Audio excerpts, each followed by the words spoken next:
think of a book for November. No. November book. Oh, Madame Bovary was one of them by Gustave Flaubert. I've forgotten what Julia's is. She suggested it ages ago. The Maddening Crowd. Oh, the Madding Crowd. Yeah. Far from the madding crowd. Yeah. I can't speak. You're rubbing off on me, my darling. Hi. Okay, bye. Far from the Madding Crowd was written by Thomas Hardy. Right.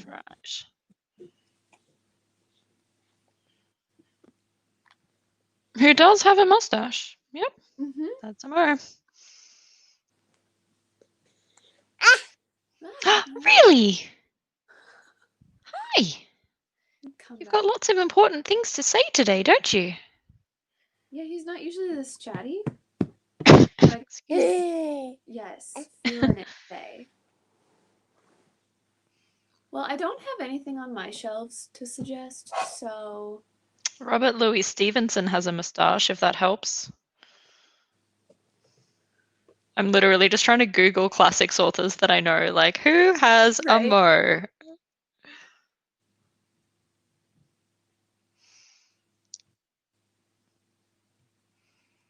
Classics authors with moustaches.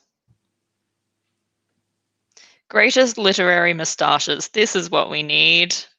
I think you are. Sir Arthur Conan Doyle has a moustache. Mark Twain. This is good. This is good. You could do some Sherlock Holmes. I was just going to say, so that's Sherlock Holmes. Yeah. And Edgar Allan Poe has a moustache. I knew that.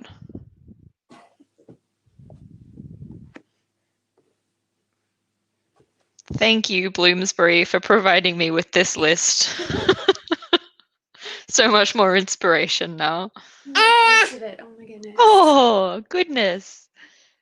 Well, Mark Twain, I could nominate Tom Sawyer. It would be interesting to read it through a lens of world experience now. True. Very true. Hi. Yeah.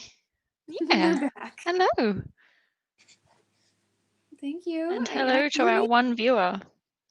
We are being a bit chaotic at the moment and trying to choose our books for the November theme.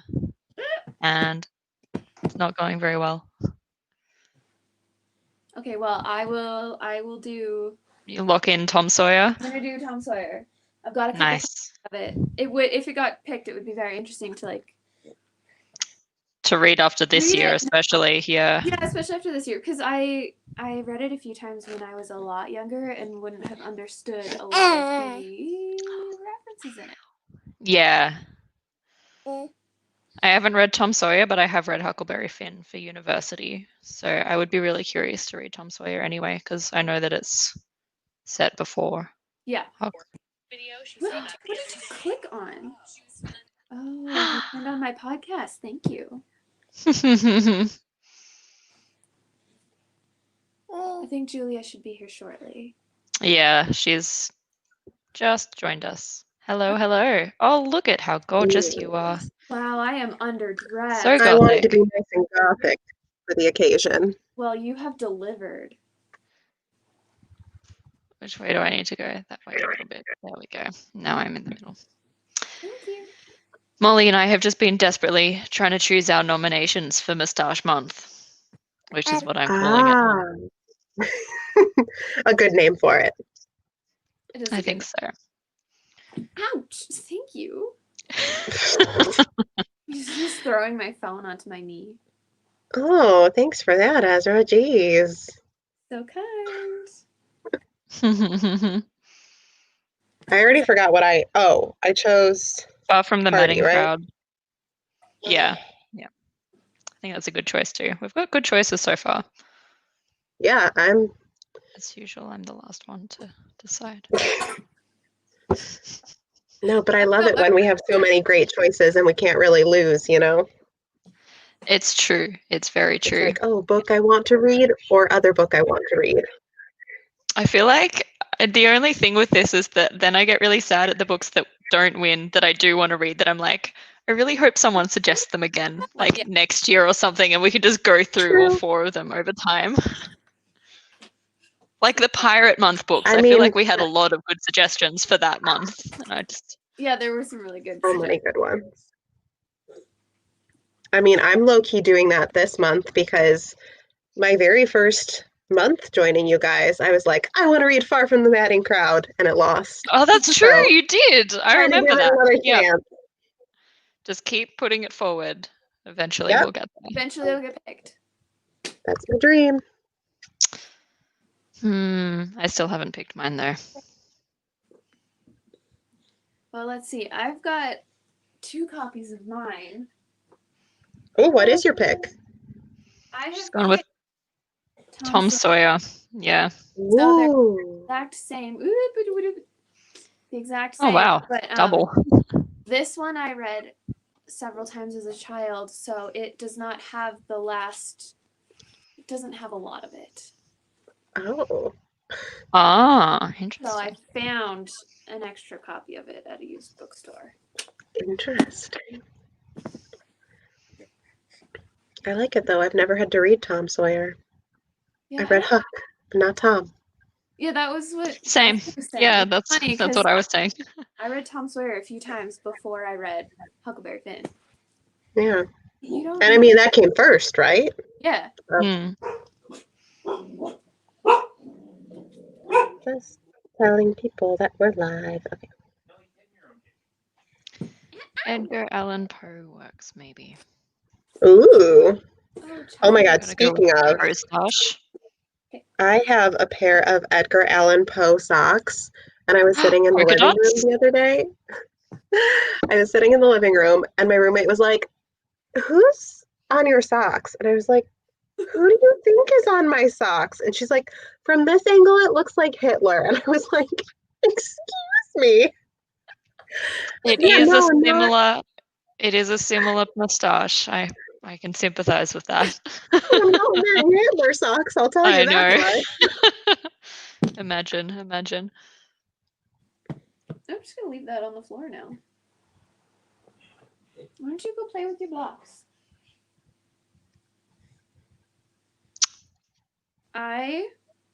Yeah, it's either going to be Poe or I am going to pick a random Poirot novel instead. Just go Ooh. with that full French moustache. Maybe you'll pick one that I have.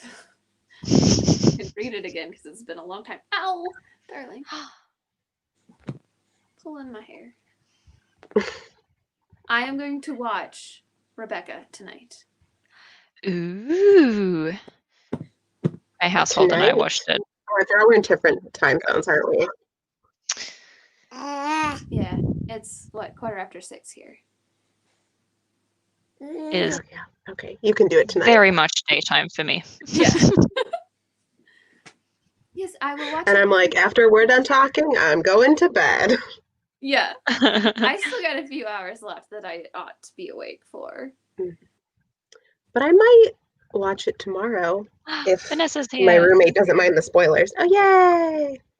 There we go. We did it. We've Hello. done it. Okay, wait, how do I just actually- watched the new one on Netflix last night. I didn't like it.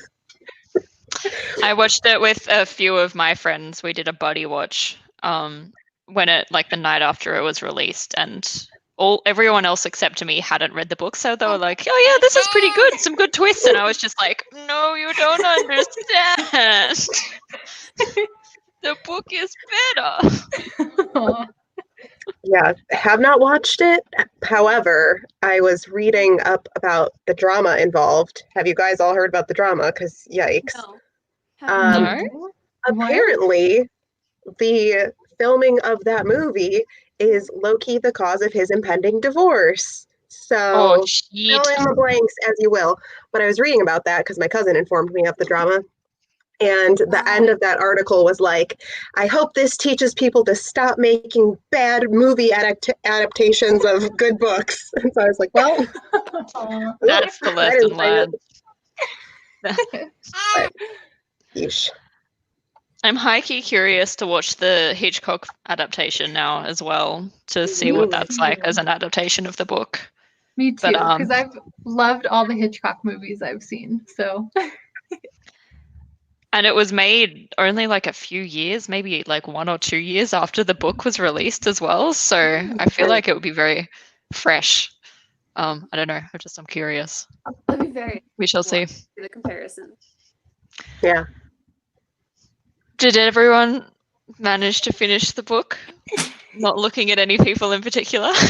I literally finished minutes before I got here. So I worked I'm on it. so proud. Yeah. So proud. A mad scramble. That's good and lucky, because I think a lot of discussion points kind of hinge on knowing the ending as well. Yeah. Which has some twists to it. Some twisty, turny moments. Mm-hmm. Let me pull up my standard list of questions. Because why not? I'll do my best. I am never going to read a book club book on Kindle again. Oh. Something, I don't know, something doesn't compute the same. So, lesson learned. The only kind of books that I end up reading on Kindle are the ones that I truly know are like very mindless, sort of easy reads. I don't often read classics like this and things. If I'm going to read something on Kindle, it's got to be like a mindless romance or something, because otherwise it doesn't read the same. That's why my NetGalley ratio is atrocious. Yeah. I hate ebooks. Yeah, I agree with that. So how did everyone like it? That might be the good first question. I loved it. What did we think? Yeah, it was Julia has some faces in the corner. No, I'm making a face because I realized I literally finished this so shortly ago that I haven't even given it a rating yet. So I'm processing. But I had a good time. I don't know. Hold on. Let me do my convoluted rating scale and come up with an average. I hated literally every character, but I had so much fun reading the book. How dare you do that to Frank? He's a wonderful man. Oh, no. Yeah, Frank, that's true. I didn't mean it, Frank. Frank is a precious, beautiful soul who definitely deserves better. Yeah, the character is interesting, but the writing was lovely. Yeah, I agree. Like the atmosphere, like the tension. I knew literally nothing about this. Yeah. I'm so glad to have like made it through my life without any spoilers, but just like the feeling of like, this is gonna go so wrong. Like when she was getting ready for the costume party, I was like, no, this is not gonna go well. Like it. Every time there was like an opportunity for her to like tell someone about her costume, and every time she was like, no, it's a secret, I was like, no, just tell someone. Like before. And like you took the advice of the lady who like ranted at you like a lunatic the other night. Like, no, don't do that. Questionable choices. Yeah, I can definitely see why this is like one of the like top gothic classics, because it did that so well. Like all of the things that you look for in a gothic novel were just there and just big and amazing to read about. Yeah. Yes, agreed. I think I'm sitting at 4 stars just because I'm annoying, but I really enjoyed it overall. 4 stars is a good rating. Yeah, it is. I very rarely get anything higher than 4 stars. Yeah. Sorry. Ezra agrees. 4 stars. He's really, really chatty tonight, so. What was your like initial reaction to the book? Like, did it take you a while to get into it? did it grip you from the start? Yes. Slow build? Yes. The first 3 chapters, I hated it. I was like, this is so boring. Just stop. But then as soon as she like met Maxim at the hotel, I was like, okay, this is exciting now. Yeah, I had a hard time getting into it. It took me a while to get into the writing, I think is what it was. Because it was so pretty and flowy and lyrical that I felt like I should have been reading poetry or something. So it just took me a long time to settle into the writing style. Yeah. I think for me it was just like knowing that it was a Gothic novel and it's starting in like Monte Carlo. I was like, this is not dark and suspenseful at all. But once she got to Manderley, I was like, okay, I'm here. I'm listening. Yeah, the first few chapters, I'm probably more with Rebecca. Not with Rebecca. Oh my god, with Vanessa. The first few chapters before we met Max, I was like, this is taking a while. Yeah. And then the next few chapters, but when they're still in Monte Carlo, I was like, I'm enjoying this lighthearted romance, but I am feeling the dread, and I do not. Pretty much from there on, I was in struggle mode. Yeah. For a lot of the book, as you all know, because I tweeted about it. Ooh, yeah.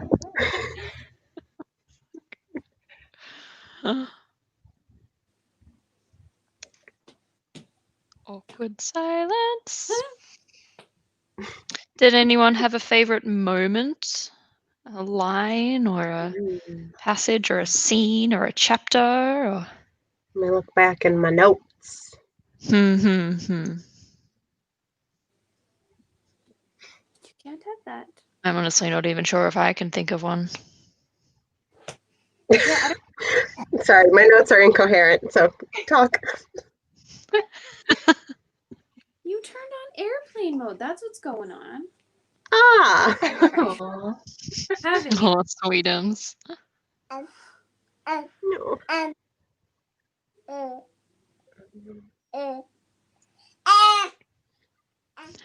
This isn't really a moment that was my favorite, but one of my favorite quotes was Maxim telling B, "We're not all such fresh air fiends as you," because I related wholeheartedly to that.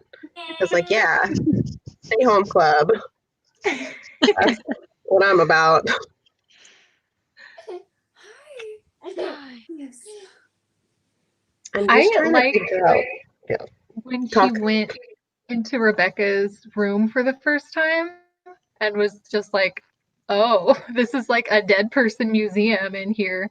And then Mrs. Danvers was just like, like, let's act weird now. Yeah. That whole weird scene was just like really cool. Yeah, I wrote down as one of the lines that really stuck out to me. It was near the beginning. It was in chapter 9 when he says, "He likes me in the way I like Jasper." It's like that. Yeah. That was a powerful image. Yeah, and I was like, that has just gathered up everything I have felt thus far. Yeah. Yeah. And then at the end of the book, like I think before they're going back to London or something, when it's like, oh, this is like the end or whatever, she's like sitting at his feet on the floor, leaning against his knees. And I'm like, oh, girl, you poor girl. Yeah. But I mean, what a powerful like metaphor, because it really is such a description of their relationship. She's just like mindlessly devoted and just like gets by on the littlest bit of affection. It's so sad, honestly, but I'm sure we'll dive into characters soon.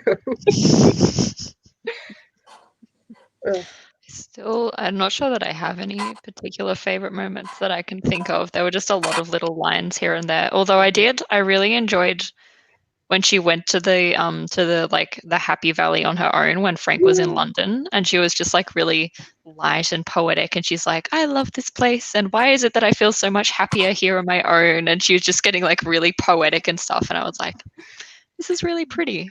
This is just a pretty moment, and it's going to be destroyed soon, but it's still pretty. Yeah, you know what? I agree. And I think all of my favorite moments were the moments with Frank because he was so nice. And the whole book, I was just rooting for her to run away with Frank. I was like, he's so nice to you. Me too.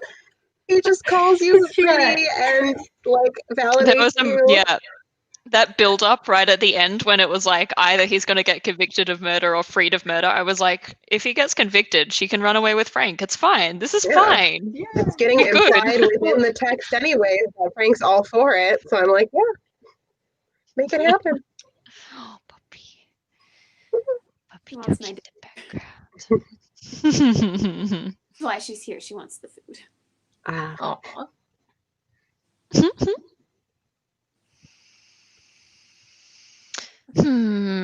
Who was your favorite character? Frank. Doesn't have to be likable reasons, just favorite character. Favorite character for me means I love them, so it's Frank. He's not the most interesting of all the characters, but he is my favorite. Mine was definitely Mrs. Danvers. Oh, she crazy. Yeah. Yes, she crazy. But I love her for it. My favorite character, regardless of how they acted, as soon as they were introduced, had to be Beatrice because she was pretty cool. I do love Bea. She was a sweetheart. Yeah. I kind of liked Rebecca. She was like, nice one. She is titular character. Centerpiece of the novel. She had some very... Yeah, she had a very strong sense of her character, even without her ever having a scene in the novel, which was really cool. Which we will also talk about later, assumedly. Did we like Beatrice, like, as a person? Because I thought she was pretty cool. I liked her. Yeah. I liked her. She was like the quintessential over-energetic, jolly English gentleman, but in a woman's body, and I absolutely lived for that. Like, I could hear her being like, oh, what? And I'd just like, oh my gosh, you're amazing. Yeah. In my brain, she was kind of like the Jordan of The Great Gatsby, but like for this book, like she's just kind of this cool, sportsy lady who just pops in, and I'm like, I like you. Yeah. You're not very relevant, but I like you. Yeah. I'm going to enjoy whenever you are here for. Mm-hmm.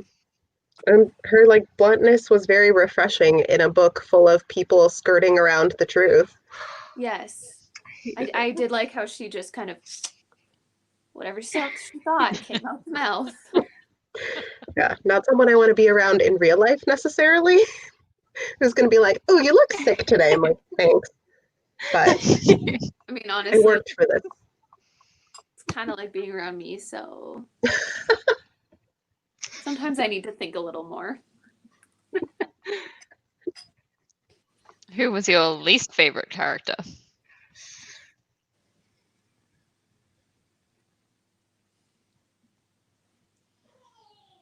I mean, I'll go ahead and say Maxim. Not a fan. Not a fan. Yeah. Honestly, for me, it's a tie between him and the main character. Touche. I was going to say. But I forgive her because she's 21. She's she was idiot baby. Like, she's allowed to not know things. I don't know. I feel like she needed to know a little bit more than she did. Like, 21-year-old me probably would have been like, someone just tried to talk me into jumping out of a window. Maybe I should do something about it. Yeah. The fact that she never tells him that Mrs. Danvers was the one that told her to wear the costume. I was like, just tattle on that bitch. Like, what are you doing? Or like, even as uncomfortable as she feels, it's like, you are literally like the lady of the house now. Be like, honey, can we get a new housekeeper? Like, just get rid of her. Not only that, but like Max multiple times was like, if you want to get rid of her, we can, like, I will yeet her into the void for you. Just say the word. And she's still like, oh no, it's fine. Don't worry about it. And she's like, stop. Yeah, he's like, I will sack her if you don't like her. It's fine. And it's like, he's obviously looking for an excuse to sack her because she's the only one who knows the stuff. But oh dear, what a mess. Anyway, yeah, she's probably my least favorite. I spent a lot of time being very mad at her throughout the whole book. I was like, come on, do one thing for yourself. I'm trying to think of one thing she did do for herself. I mean, I hate it, but I also appreciate it a little bit that, I mean, he looked her dead in the eye and was like, I'm a murderer. And she was like, okay, we're going with it. Still love you, honey. Yeah, like, I don't know, on the stupid. one hand, I did love that, but on the other hand, it made me roll my eyes so hard that she was like, he just told me that he was a murderer, but the only thing I cared about was the fact that he didn't love Rebecca. That just made my heart sing. And I was just like, So Priorities. like, I relate to that feeling. I remember being young and in love enough that was like the only thing I cared about was the fact that they didn't have feelings for someone else. But also, girl, murder. Oh my gosh. But then she's just straight up on board with covering up a murder. She's like, don't worry, I got this. I'm here for this. She's never once like, is he dangerous? Will he murder me if I displease him? No, she's just like, that's fine. She's like Bella in Twilight. She's like, I'm not afraid of you. 100% You when he won't was hurt like, me. he was like, darling, do you think you can fall asleep in the car? I'll just wrap you up and put you in the back seat. I was like, oh, he's going to kill her right now. He's going to kill her right now. I truly thought. So just goes to show you, she's not, I don't know. You're going She's strong. got judgment issues. Our little puppy dog main character. Yeah. But, you know, at least it's better to be a puppy dog than to be a creepy old murderer man who, you know, lies to the woman you supposedly love and is constantly saying weird things like, I could be your dad. Oh, like, I hated he said, and other people said that. And I was like, don't talk about that. Ew. Yeah, he was always calling her a child. Yeah, every time when she's like, I'm feeling... What? That irritated me right from the get-go. I was like, I'm sorry, you just proposed to her, but yet every time you interact, you're like, that proposal was gold, though. That proposal was the I'm asking you to marry me, you little fool. Over eggs. He's like just casually buttering his toast and ordering more breakfast and asked someone to marry him in the middle of it. I died. I read that and I had to just like put the book down for a while and just be like, "Sour, let's go tell the lady that you're with." Yeah. Seriously, like I feel like that was comedy gold though. I was so here for it and I was so mad that they didn't put it into the movie exactly like that because it just sets the tone for the entire book and is just so perfect. And now I'm disappointed because I was looking forward to that. Just Arm & Hammer, like serenely peeling a tangerine, being like, "Marry me, you little fool." Ugh, what a bummer. Oh no. See, this is what girls really want. Girls don't want romance. Girls want breakfast proposals. It's true. Yes, exactly. The most important meal of the day. Anyway. Oh, we can't really talk a lot about the movie because of the fact that half of us haven't seen it. True. And yeah, I don't know. I guess I'm not sure if you guys are interested, but we could still try and do a Keep It Classic watch along sometime this coming month. I put off organizing it because I didn't want everyone to watch it without having read the book because I felt like after having finished it, I was like, it's really important that you just get to experience the book without the movie spoilers. Mm-hmm. But I think the movie, or maybe even the Hitchcock one, might be. I was going to say, how accessible is it to stream the Hitchcock one? Because we could plan to do that. That'd be fun. I have no idea. Let's find out. Google it. Everyone else entertain while I Google the Hitchcock Rebecca movie. Let's talk about the ending because I'm still reeling, you guys. This happened to me like 10 minutes ago. So, wow. Yeah. Like so much happened. It was just...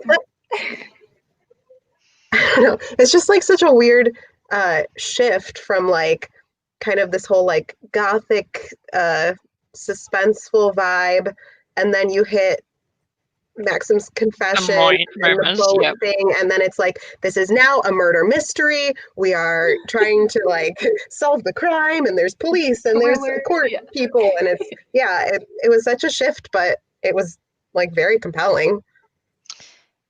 I think it's really, I think it is a real testament to the book how it has those phases that have like a very strong genre vibes of specific genres that it moves through. Like it starts off with that light, sunny romance. It moves into the literal gothic in an English manner. And then it's like, don't worry about it, guys. We've got some mystery novel here too now. And it switches between them relatively well, I think. And all of them like had their own sort of strong points that I really thought were enjoyable to read. That's my words. Agreed. My words are now done.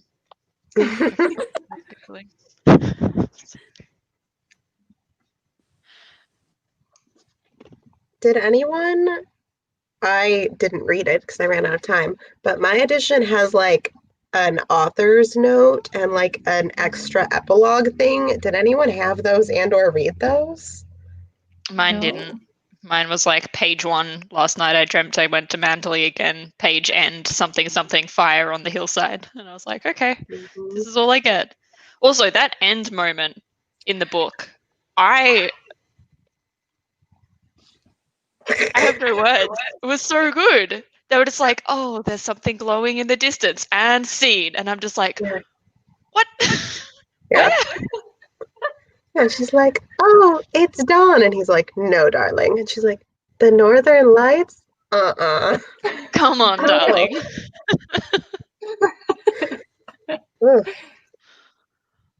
Yeah, that was something else. Really powerful. Mm-hmm. I'm probably going to ask this question for Vanessa only because I really want to ask it. But like in terms of the movie versus the book, what do you wish was in the book? I mean, in the movie from the book. Like if you had to pick one thing that you wish had been moved there.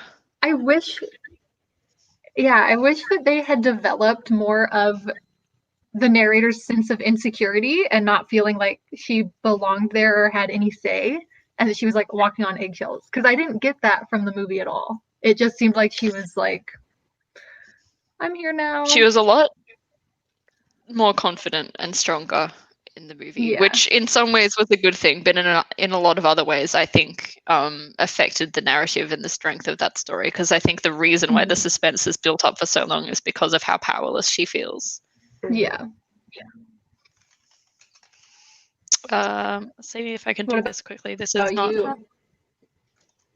There's a question from a viewer in Greece asking what book we're reading next. We haven't chosen yet. We'll be posting a poll shortly, but we're going to be celebrating Movember with some moustache books. We've all got a classic each that we've chosen that either has an author with a moustache or features a moustache within the book, and we'll be voting on that soon. So keep an eye out. I'm so excited for Moustache Month. Only the finest themes for our book club. We're so bad at this. Anyway, what about, was there anything in the movie that you think could have been moved to the book or like included in the books that would have improved it? I have one thing that I think. But what? More Mrs. Danvers and Rebecca romance moments, please. Yes. That moment at the end, which I won't spoil for these people, but like Mrs. Danvers's last moment scene in the movie, I actually would have really liked to see that in the book. I was like here for that. Yeah, I was just going to say Lily James's face. I would like that in the book. I would like more of Lily James's face in most things. Mm-hmm. Agreed. Yeah.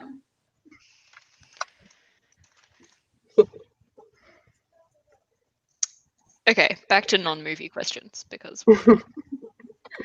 Well, I'll be very interested to watch that tonight and see. Yeah, you can come at us with all your opinions tomorrow. Wow. What else? What else do we have? Do we talk about? We started talking about characters a bit, I guess. We could keep talking about some characters. I'm not sure if anyone has any other questions related to people, characterization, or anything. I have one. I have one too, but I'll let you go first. Do we think that Rebecca was actually bad? I have no questions now.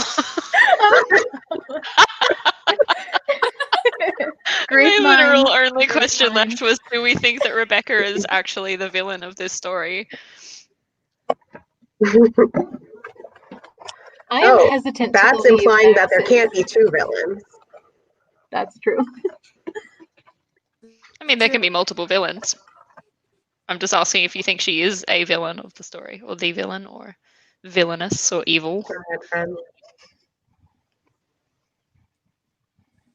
I'm in the boat that I think she probably was quite a manipulative person, because I trust Beatrice's judgment, and if she didn't like her, then I'm wary. But you know, that's not to say that she was like totally evil. I don't know. I never met the woman. She wasn't in the book technically. Yeah, in terms I of, think she might have. That's hard to say. Oh, Molly, you're breaking up. oh, I got very little of that. Sorry, Molly. You're a bit freezy. Oh, that's better. you're back. Now you're back. You're good. Say it again. Oh, is she back? Came through on my phone. I'm just gonna put it back.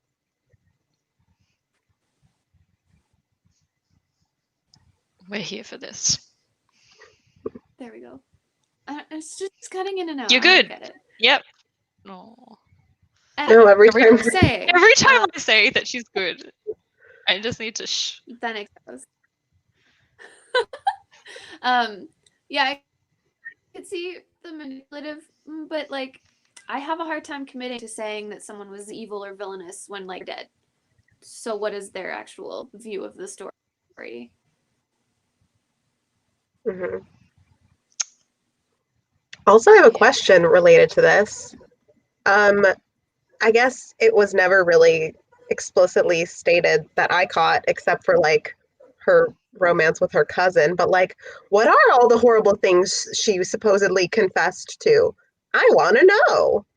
Yeah, I think it's really interesting that we don't really get any explicit listing of the things that she did.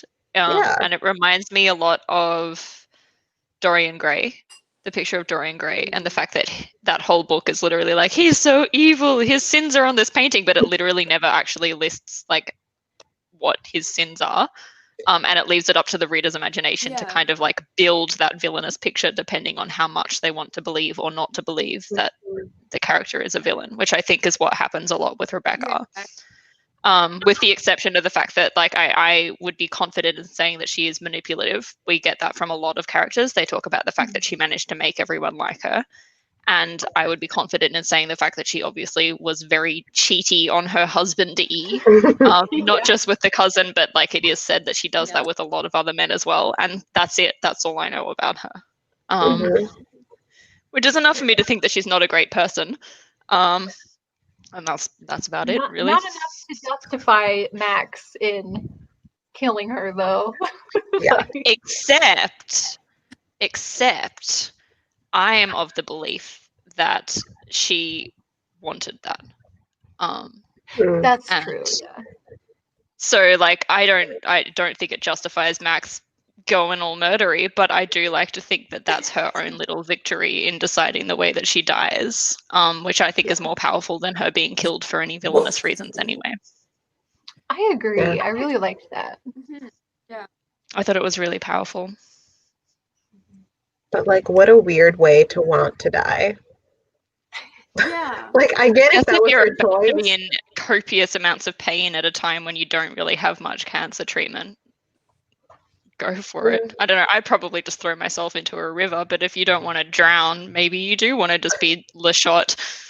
There was no guarantee that the one gunshot would have killed you. Like, that stresses me out. What if maybe she knows that Max is a really good aim? I'm not really sure. I guess my husband.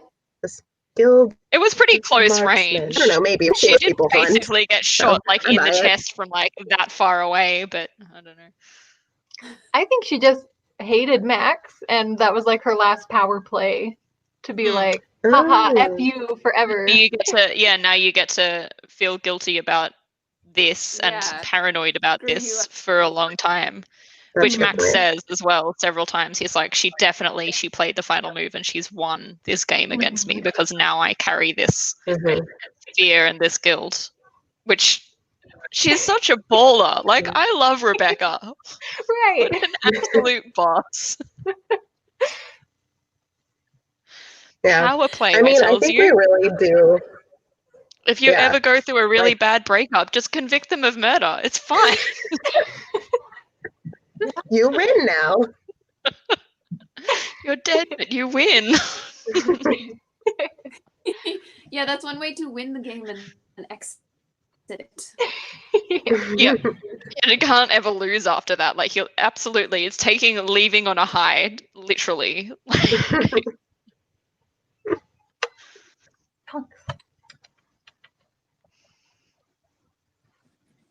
Yeah, I do think that's like kind of the power of the book. This is kind of circling back to writing, but thinking and talking so much about Rebecca is like what makes me think about it is like, I mean, she really, like, Rebecca literally is not like, she's a character, but she's not in the book technically, and yet like she's totally pervasive in the beginning and how she like overshadows everything that the main character feels like she's doing, and then she's totally pervasive at the end of the novel in that she's ruining Maxim's life from the grave, and then there's just the fact that like she is she's not the titular character, but she is the titular character, and our main character doesn't even have a name. Like, that's genius. That's so genius.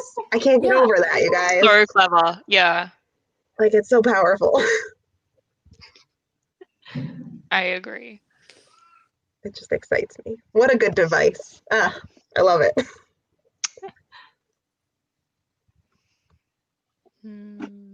Any other character-y questions? Should we maybe move on to some plot or some themes or something instead?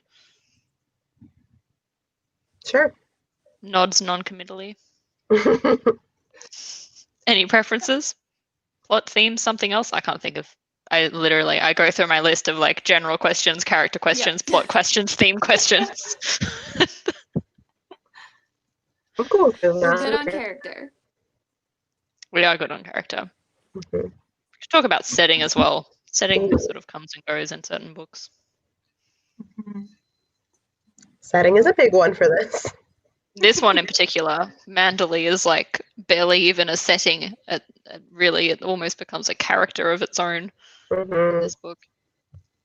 Yeah. I love that our last two reads are so like centered on like the house and the family inside. Good at picking books with setting, that's for sure. I would, speaking of setting, make the argument that Manderley is the only character, because now Manderley is a character that Maxim actually loves in this book. It's the one true love story of Rebecca. It's the story of Max and Manderley. I mean, I would argue for main character and Jasper. Oh, Jasper. Jasper got done a dirty in the movie as well, in my honest opinion. He was still very sweet. He was just... You'll see. Oh, no. Oh, no. That does not anyway, back to Manderley. Oh, Julia's internet seems to be struggling a little bit. Is that struggling? Can you not hear me? I can hear you in robot form. Oh, beep, bop, boop, boop. Yeah. You seem to be pretty much back on track now. So I don't know. I saw my thing flicker, but obviously I can see myself because it's my computer. So I don't know what you guys can see. You see good now. Back to Manderley. Back to Manderley. I mean, it literally also is the first AKA sentence. Maxim's one true love. Yeah. Yeah.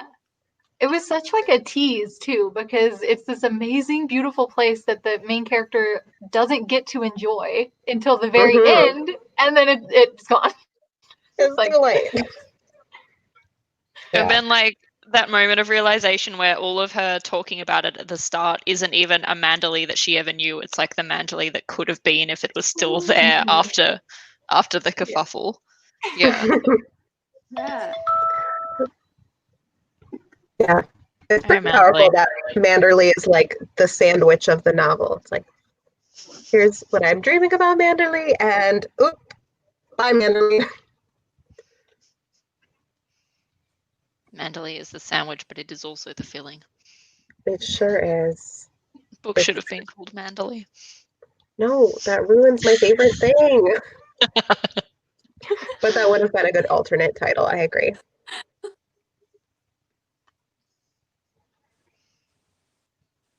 I just think it's really interesting to note that the thing that drove Maxim to kill Rebecca was the idea of Manderley being filled with heirs that weren't his. Yeah. That's like the most like posh British problem I've ever heard to be upset about. Like, not my heirs in my ancestral home. He also doesn't divorce her because he wants to uphold the Manderley name as well. Like everything that he does is to protect Manderley. And then Mrs. Danvers, although we don't get that confirmed, but Mrs. Danvers burns the place to the ground and takes that away from him.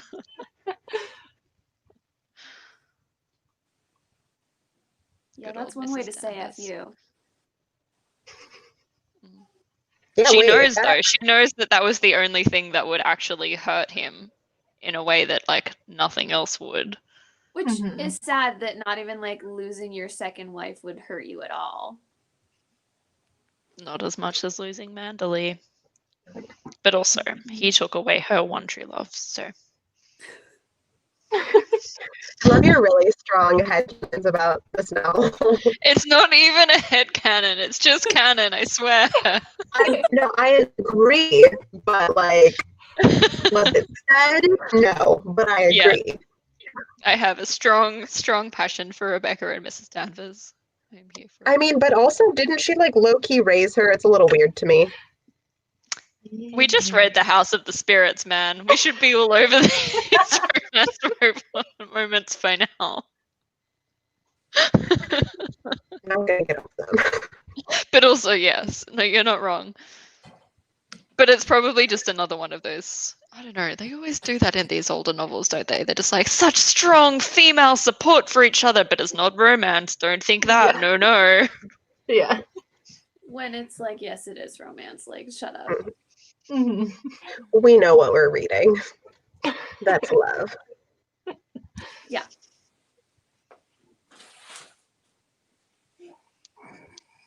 We talk about themes. I want to talk about like society and expectations. That's for it. Themes that always get me jazzed. Vanessa, forth. you can probably relate as a Tolstoy fan. You must love talking about societal expectations. I didn't have anything specific to say. I just wanted to talk about it. I just like that that's like a part of the pressure that she's experiencing, you know. It's like not only does she get here and she's like, I'm uncomfy, it feels like my husband doesn't love me, all of this staff is like making me feel intimidated even though I'm supposed to be their boss. And then on top of that, it's like people inviting themselves over to your house, like that's bizarre to me, first of all. Like if you have such a beautiful house, how do people just show up? Has her nose. And and then just like the way that she reacted to at the party, like when she had the costume fiasco and then she wasn't gonna go and then she was like thinking about all those people gossiping about her and she's like, now I must go. Like that's powerful. Well, and the fact that she's not from that class, like she doesn't know how to run a household and literally no one, they're just like, go do it. And she's like, okay, I don't know how. That had me so uncomfortable right from the get-go, because it was like she knows nothing about this world that she's been thrown into, and literally everyone is watching her be an idiot, and not saying anything and not offering any help. Like, it just, I was just like, they're just sitting there like, this is the reason why we have class divides. Literally. Get back in your box. This foolish idiot. The only thing that I have to say about that was the incredible moment of frustration that I felt reading the book, being like, if I was in that house, I would do better. I would just go ham and do the things. And then I'm like, I really shouldn't be allowed to think that, because I absolutely wouldn't. In no world would I be able to go into an old English manor and be like, oh, heck yes, societal expectations, I'm all on it, because I don't know any more than her. And even when she tries to do anything for herself, she's like, I've cut these roses. Get me a vase. They're like, well, you know, Rebecca would have used that vase. And she's like, okay, I guess. Oh, that made me so mad though. Like, girl, they're just flowers. Put them in the container you want, please. Yeah. Like, just tell them, well, too bad Rebecca's dead, and these are my flowers now. I just wanted Too bad, so sad. Alexa, play Despacito. Yeah, I wanted her to say, like, well, I'm not Rebecca, so stop saying, well, Rebecca would have the wine sauce. Yeah. Like, I'm not Rebecca. Yeah, wine sauce. Wouldn't it be ironic if her name was Rebecca, though? Because we never learn it. We do never learn her name. Oh my god. So I bet Imagine the weird scene right at the like start when Max is all name? like, oh, you have a pretty and unusual name. And she's like, thanks. And it just turns out that it's literally just Rebecca. Like, it's a strange name with an odd spelling, and that's about all. Yeah. Yeah, it's R-E-B-E-K. B-E-K. Yeah, I-K-A. Rebecca. Like, what a pretty name.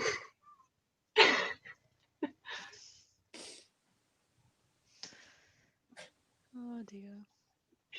We're talking about again. Names. Societal expectations. That's right.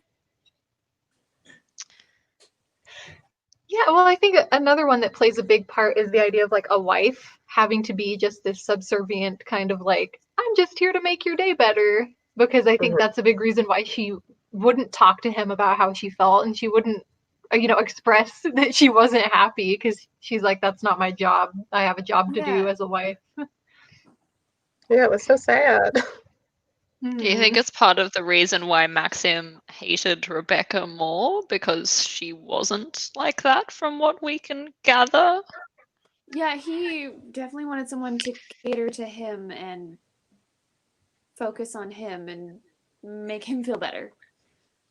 When he would always tell her, like, that he likes her because she's so young, and like whenever she seemed more mature, he was like, I don't like that. Ew, maturity. I was like, oh no. Yeah, that's not okay. Yeah. Coming from a 40-something-year-old man, what a disgusting opinion. I hate it. Yeah. No, it really rubbed me the wrong way too. I hated that. Speaking of which, now might be a good time to segue into whether we think Rebecca is a feminist novel or not, or perhaps a bit of both.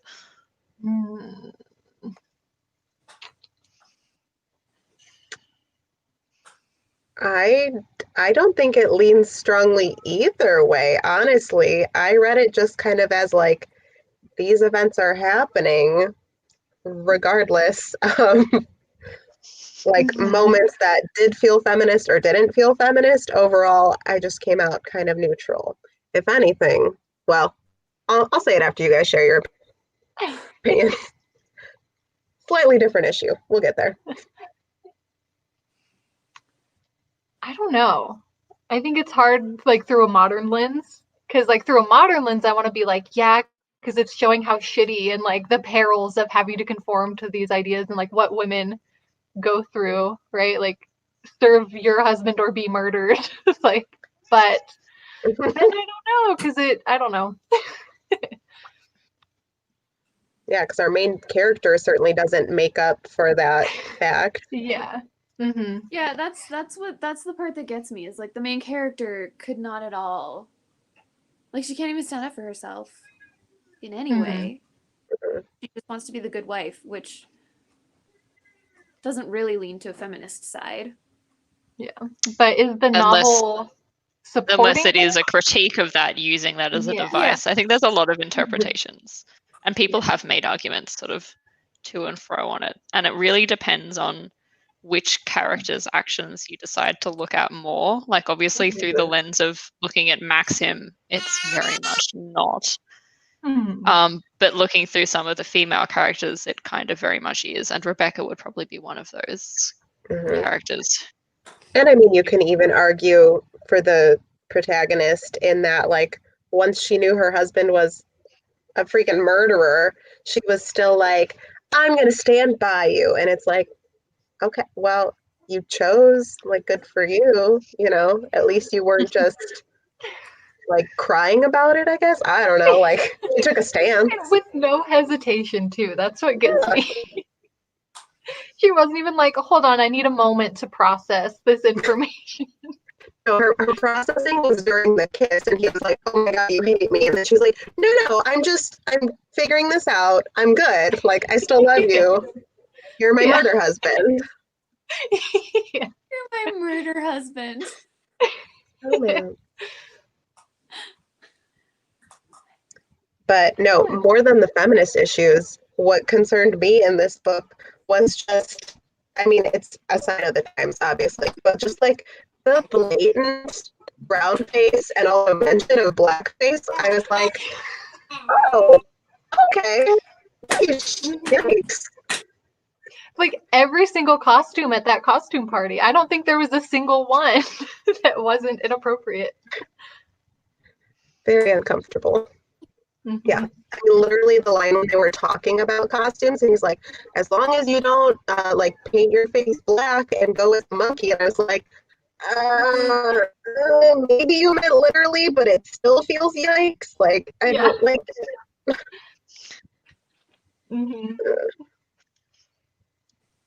Yeah, that's what happens when you read old books.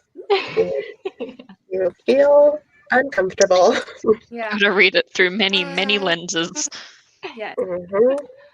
Hey. Hi. Right. Hi, sweet boy. Oh my goodness. He keeps crawling in here to check in. What a cutie pie. Yeah, you. What about the theme of past and memory? Ooh. That's a pervasive one, considering we get like chapters and chapters of Maxim being like, and then she said this, and then like just relaying everything. Plus the I narrators.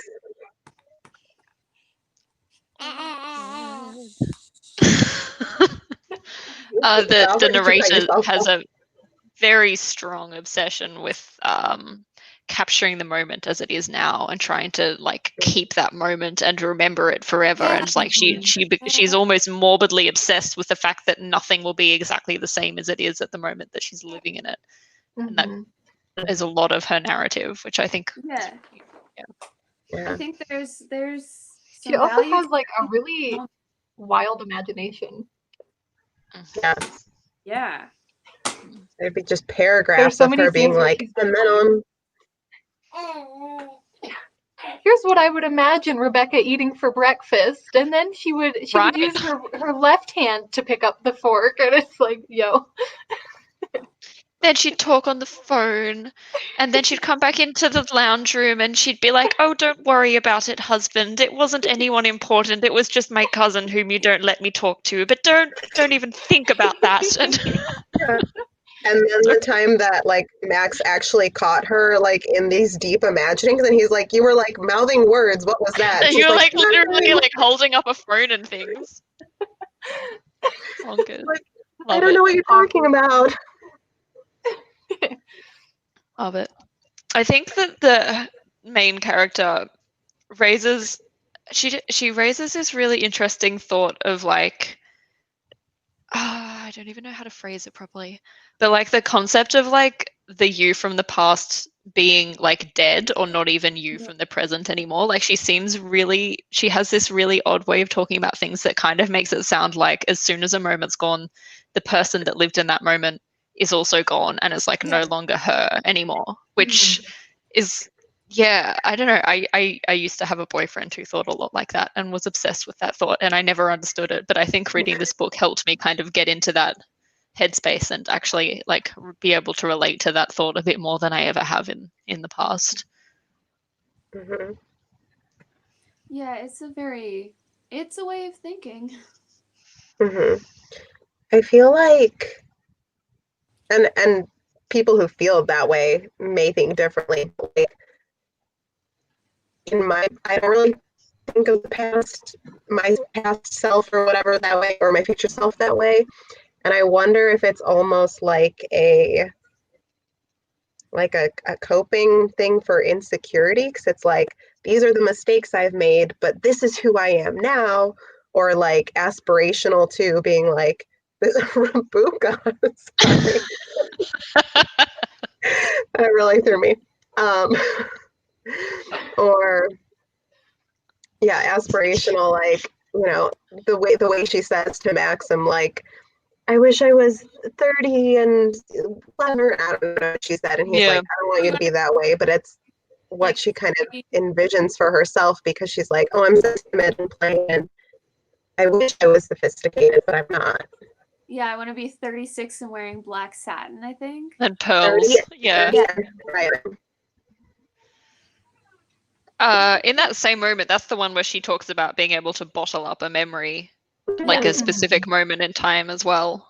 And she obsesses over the fact that even if she was to go back and like relive that moment of driving around that corner, the woman would have walked a little bit further down the road, or the sun wouldn't be quite as high in the sky, and it would never be the same again.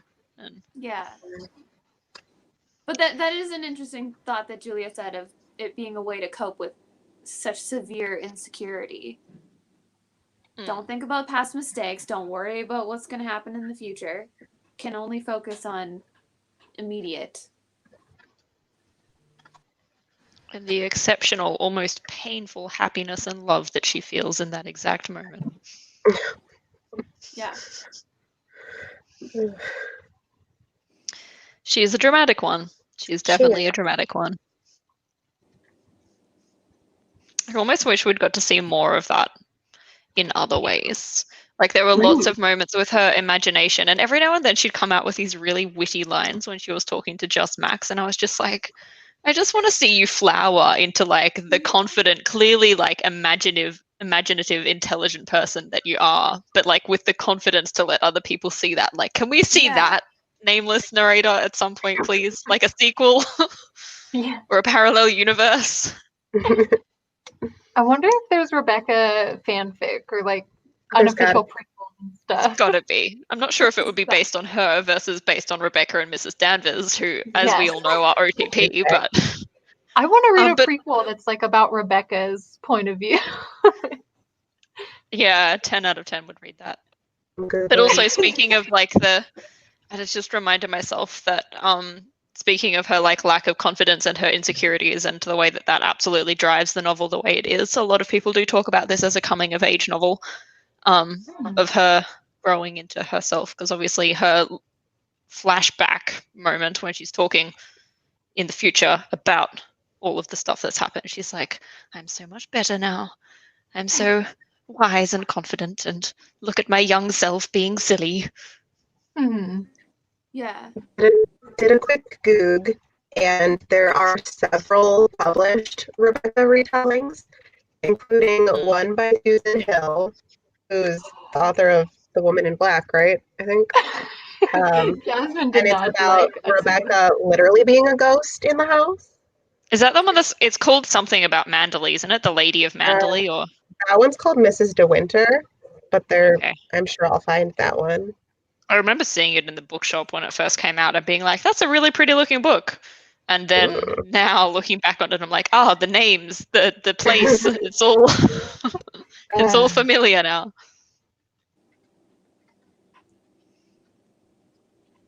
But yes, oh Susan Hill. I'll give you a chance in maybe some other books, but your short stories were shit. Just putting it out there. Oh, it looks like there's a nice 2014 YA version of Rebecca, if anyone wants that. Oh, is, robot Julia, I wish I could understand you. Now? Can you hear me yes. now? Yep. Good. There's a nice 2014 YA version in which it's about Becca, who's dead, and her boyfriend, Max. So it literally sounds like a literal retelling, but with teenagers. So make up that what you will. But they're dead? Or Rebecca? Like, it's like a ghost? Becca's dead. I don't know. No, well, Becca so did is Rebecca teenage boyfriend Max still murder her? Or? I don't know. Let me read. Nothing is as it seems in this darkly romantic tale of infatuation and possession, inspired by Daphne du Maurier's Rebecca. Oh, they put the same sentence twice. Okay. Becca was the perfect girlfriend, smart, gorgeous, and loved by everyone at New England's premier boarding school, Thorne Abbey. But Becca's dead, and her boyfriend, Max, can't get over his loss. Then Tess, she has a name, transfers to Thorne Abbey. She's shy, insecure, and ordinary, everything that Becca wasn't. And despite her roommate's warnings, she falls for brooding Max. Now Max finally has a reason to move on, except it won't be easy, because Becca may be gone, but she's not quite ready to let him go. I'm not gonna lie, that sounds awful. What's the title? It's called Always Forever by Nancy Olin. Sorry, Nancy, if you ever see this. Interesting. Gross. 10 out of 10 gross.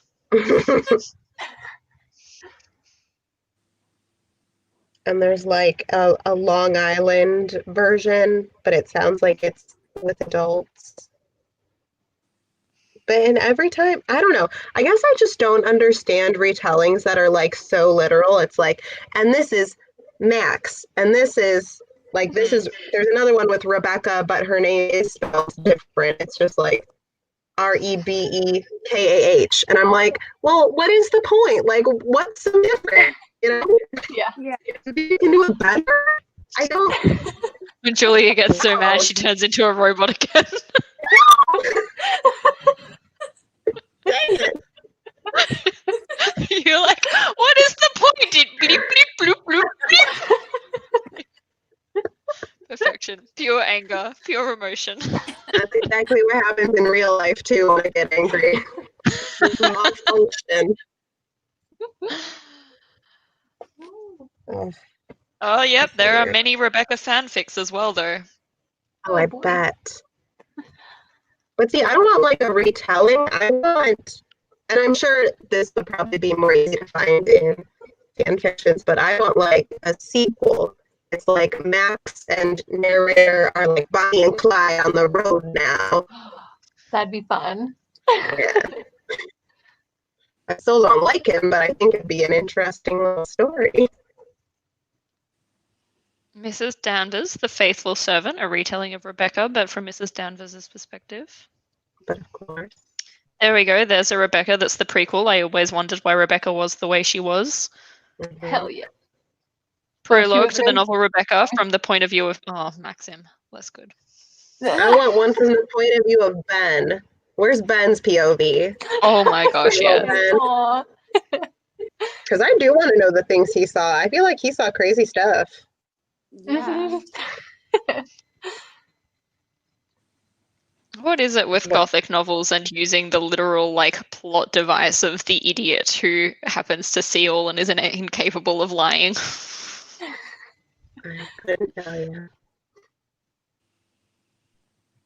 How dare you not be able to tell me? I asked you a question. Now answer it.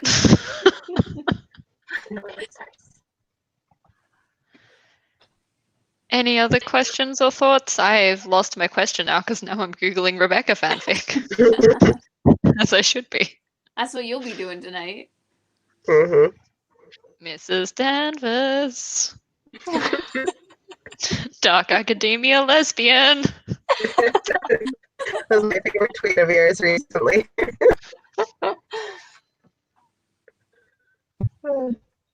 Another theme that I was thinking about while reading this was just simply the theme of trust, because, you know, there's not a lot of that to be found, or maybe too much in some cases in this book. Main character much. I trust that my husband won't push me off this cliff right now. Or not even husband at that point. Just, I trust that Mrs. Danvers is right when she says that I deserve to die right now. yeah. I totally it will trust your make my judgment life in easier if what I costume jump should out wear. this window. You're right. He makes some valid points. I should be dead. Thanks, Mrs. Danvers. Mrs. Danvers can step on me anytime.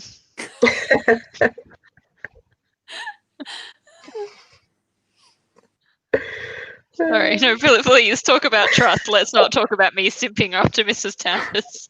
We don't have to talk about it. You bring it up all by yourself.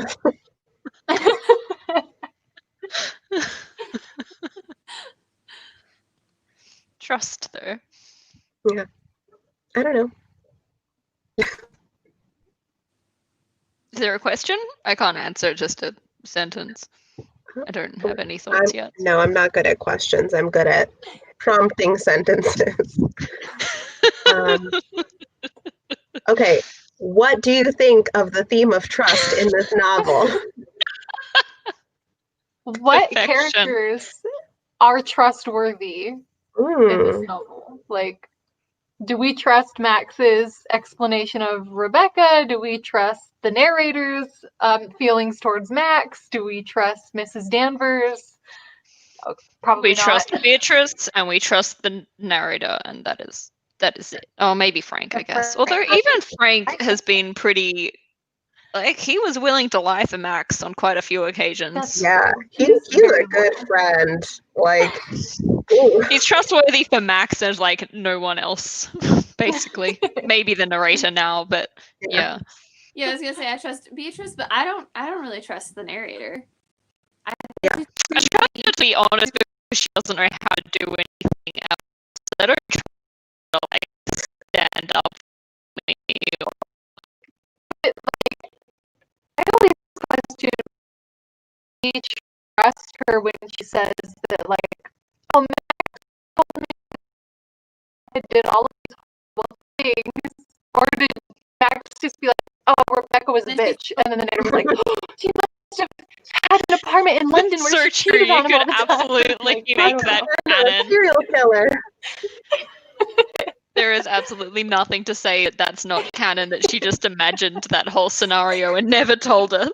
Very good point. Yeah. Can we make an argument that her whole relationship with Max was just one long string of imagination? She's like, she's still in Monte Carlo. She's in America now with Mrs. De Hopper or whatever her name is. Yes. Imagine what could have happened. This is how she passed the time on the boat in New York. When she wrote that first chapter where she's like, this is Manderley as it could have been, she meant all of it, the whole novel.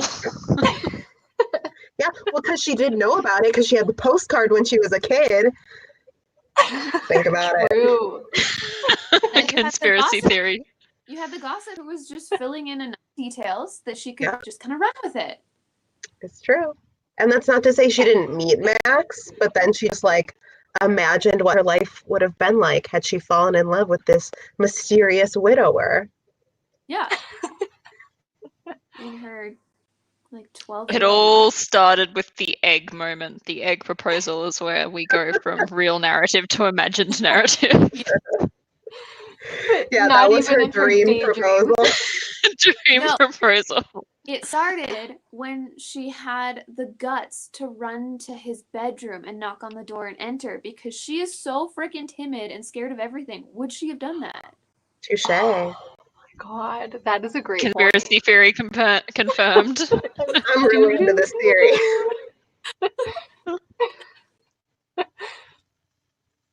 Wow. It's true that she never really did anything for herself again beyond that moment. Like, not Speaking of even in which, her Julia was wildest... all like, I'm going to answer that question of what's one thing that she did for herself. We found it. It was that. Yeah. That moment. Wow. I'm like that Billy Ray Cyrus meme right now, like much to think about. Like I'm really thinking about it.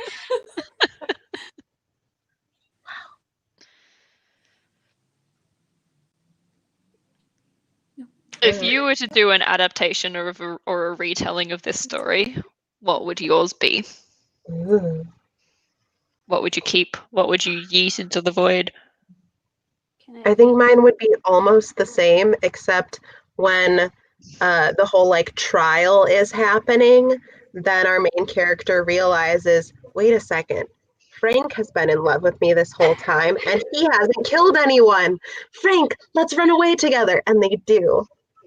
And Max is guilty and he gets hung or whatever. But Hanged. she's pregnant with Max's child, so she inherits Manderley. Oh, okay. I'll take it. There you go. Amazing. Do we think that they... I mean, they must have, but did they really have sex? Like... Not that I can confirm. Picture. It genuinely, like, the way they talk about their bedrooms, it genuinely seems like they sleep in different beds or in different rooms. Yeah. Yeah. It's very beds, asexual. Like, yeah. Yeah, no, like my first picture when they were describing the bedroom was like, oh, there's like 2 double beds or something. Just one's here, a night table or wardrobe in between them. But it's weird to me because like I get that for the time period, but I thought that was like a TV trope so as to not seem like obscene, you know, that they were like, oh, and there's Lucy's bed and there's Ricky's bed, you know. And then, in fact, did you know the Brady Bunch is the TV show that abolished that trope and showed a married couple who slept in the same bed? Love the Brady Bunch. I know that. Carol and Mike, what a couple. But yeah, it was like, oh, in a book, you're married and you sleep in separate beds? I don't know. Yeah, and none of the interaction is anything other than patronizing man patting young woman on the head as well. Yeah. Like, that's probably what their sex life was like. Like, thank you, dear. The only time he's like shows any passion is after he admits that he's a murderer. And she's like, oh, yeah, I'm into it. And then he's like, oh, you're into that? And then suddenly they're in love. Yeah. Wait, I need to find that one. I stand that moment there. I gotta find it. To be fair, like, there's a lot about their relationship that I hate. But that one moment where she's like, I've been feeling really awkward because I think that you think that I'm too young for you. And he's like, well, I've been feeling really awkward because I think that you think that I'm too old for you. And then they're like, oh, yay. Like, that was, I related to that pretty hard. I thought that was pretty sweet. Okay, I'm trying to get the context of exactly when this happens, but it's like during all the murder drama, and literally she's like, Maxim put his arm around me and lifted me against him. We began to kiss one another feverishly, desperately, like guilty lovers who had not kissed before. And I'm like, now okay, I guess it's like the thrill of it all. It's the murder. It's because she's into murder. Yeah.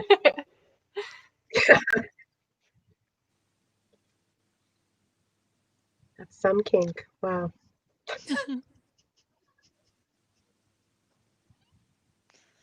was I looking at? I don't know. Oh, everyone else, tell us your retelling ideas. I was about to say any other retelling ideas. Jasmine, we know yours is centered around Rebecca and Mrs. Danvers. I was about to say mine is. There's no need to be that. It's a romance novel. It is just exactly the same, but with more Rebecca and Mrs. Danvers content.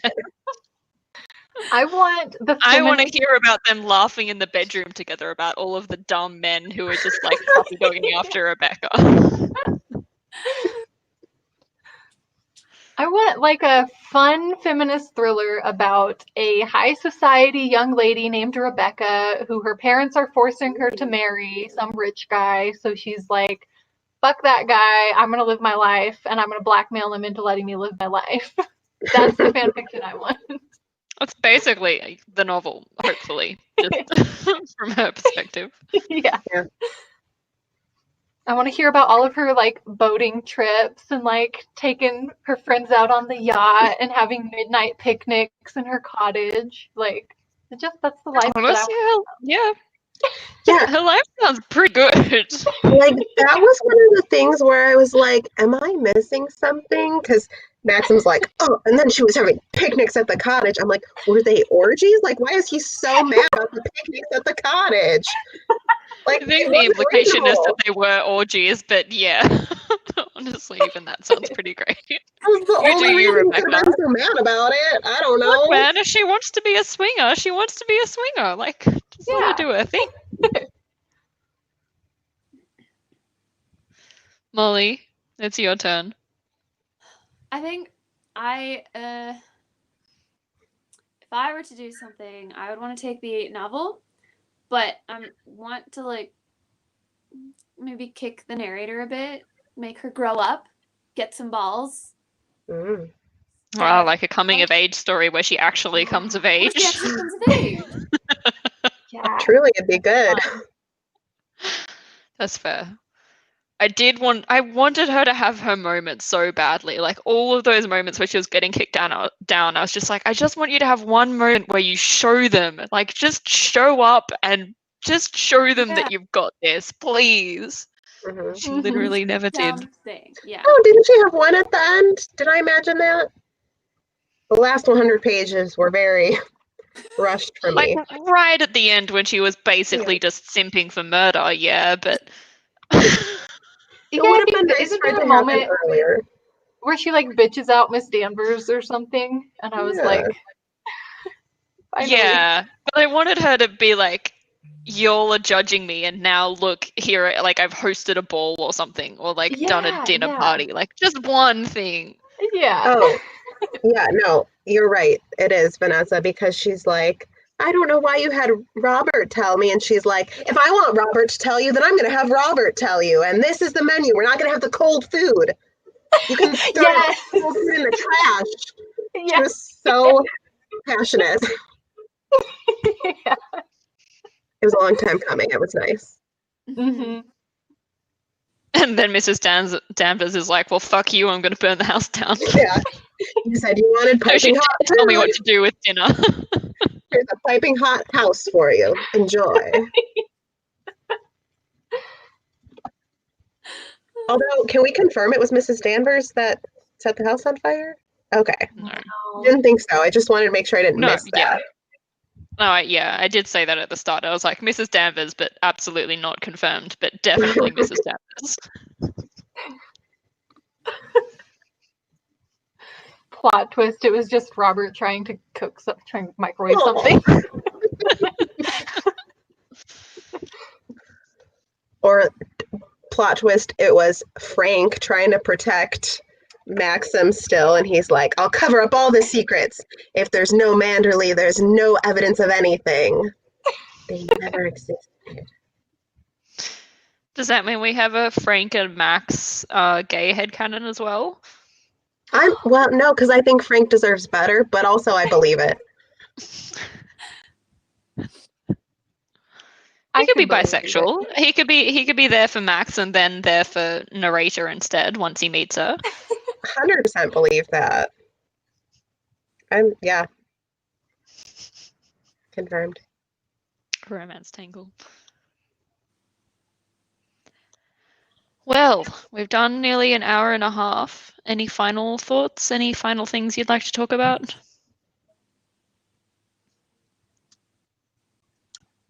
I think you know that we're pretty much done with the conversation when we get to the retelling question where everyone just writes their own fanfic. We did this with Midsummer Night's Dream as well. Oh, we did.